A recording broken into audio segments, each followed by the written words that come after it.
Ladies and gentlemen, hello and welcome to another LEGO Train MOC Showcase video. This is the TLR Class 482 passenger locomotive. This was the first one that I built of all of the custom engines, and this kind of set the bar. I mean, I knew what I wanted to do with this one, and it turned out pretty much spot on. So when it came to making the other ones after this, I kind of had to make sure that it was up to a standard I was happy with, and it was on the same sort of detail level as this one. I'll say that I did kind of cheat a little bit because this was inspired by the LNER P2s, which kind of showcases the 8 driving wheels and the shape of the tender. Nonetheless, I think this looks rather marvellous, and it's definitely one of my better creations because it's fully custom. You know, the sky's the limit. I could do whatever I want with it. If there was something I don't like, I could adjust it. If there was a piece missing, I can just go, oh, actually, I can rearrange the whole thing to work around it, which thankfully didn't work in this case, but there was an engine for such a scenario. So let's do what we always do and start at the front and work our way to the back. Here at the front, it's too dark, but that's okay because there really isn't that much to really look at. The only sort of standout feature on the side here is the smoke deflectors. These are 7 studs long. The smoke box section itself is 6 studs. For the smoke deflectors to hang out a little bit, it's 7 studs. Which it probably explains to some people why this tile looks a bit weird. That's a 1x3 tile along the centre there. And that is supposed to represent a nameplate. I think that looks pretty good. I'm not too sure if I want that sticking out or put in along so it's flat with the rest of the smoke deflectors. But I think having it stick out kind of makes it stick out more. You know, if you know what I mean, then you know what I mean. But yes, I do like it, and I did the same thing with Tornado way back when. A lot of people gave me praise for it, so I thought, you know what, gotta try that again in the future. And here's where it was implemented. Speaking of implementing bricks, here is a tiny 1x1 golden piece for the whistle. It is a very interesting piece. I think I've only got 1 or 2 more somewhere. Yeah, probably.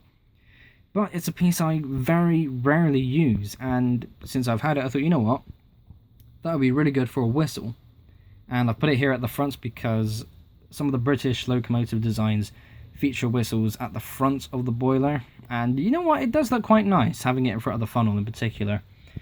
I'm more used to putting it here, just in front of the cab, but even if, like with this design, because of how smooth it all is, just to see it stick out there, it's a bit weird. Don't need to do that, but yeah. The funnel is also a 1x2 Technic brick.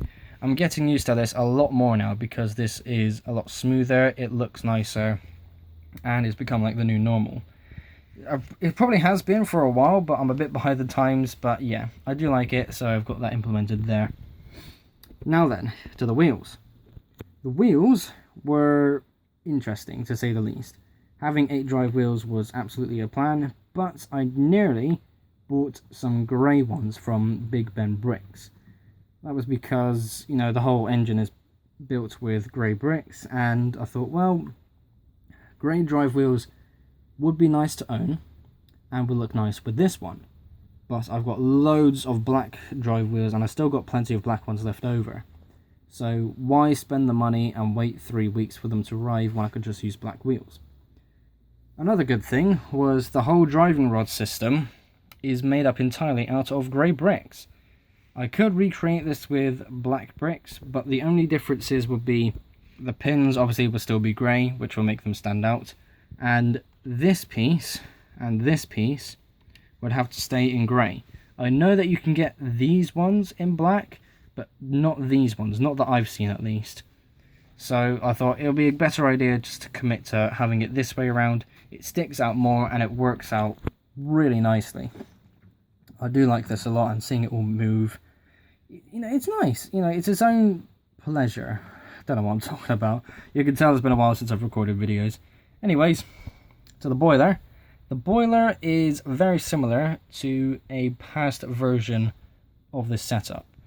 So I built a S15 with these parts, and I think I did the same thing with the dome, having it upside down to create the nice smooth look.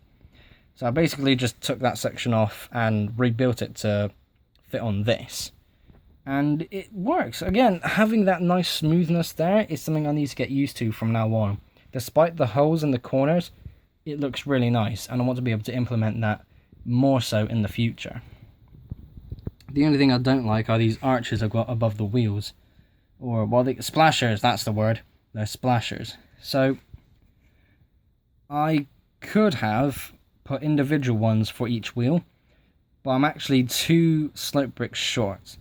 And I thought, well, I'm not going to go online and make a bricklink order for just 2 of those, because what's the point? I don't need another chunk of bricks either, so, you know, tough luck. Gonna have to just try and do something like this. But the awkward thing is that 1x2 tile there at the front, because it's just a gap, and it looks a bit weird, so one day I might come back and update this. But it's good for now. Works for me. The cab is quite big, and that I think I'm okay with. It's not ideal, but for now it works, and it gets away with it because it's a fully custom locomotive.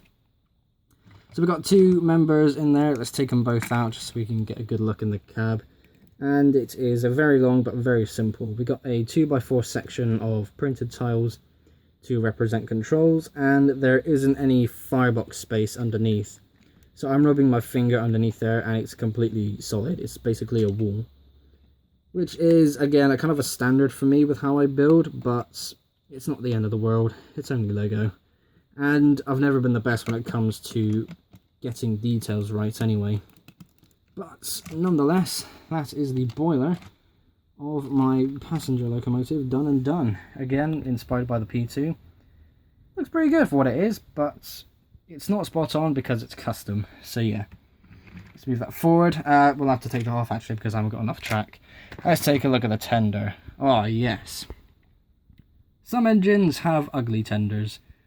Some engines have amazing tenders, and this is on the amazing side. Now when I say that, I mean as in tenders that I've built, not in real life. This is an 8-wheel tender. It has a beautiful base. I've got to move this because I want people to see this. So there's a 1 stud gap in the middle there to match the 1 stud gap I've got between the other wheels and to allow plenty of maneuverability. There are ladders here at the front and these slope sections here at the back to kind of create that chunkiness, add a bit of length, and it just looks so good. That's one of my best tenders, has to be. Plenty of coal along here at the top.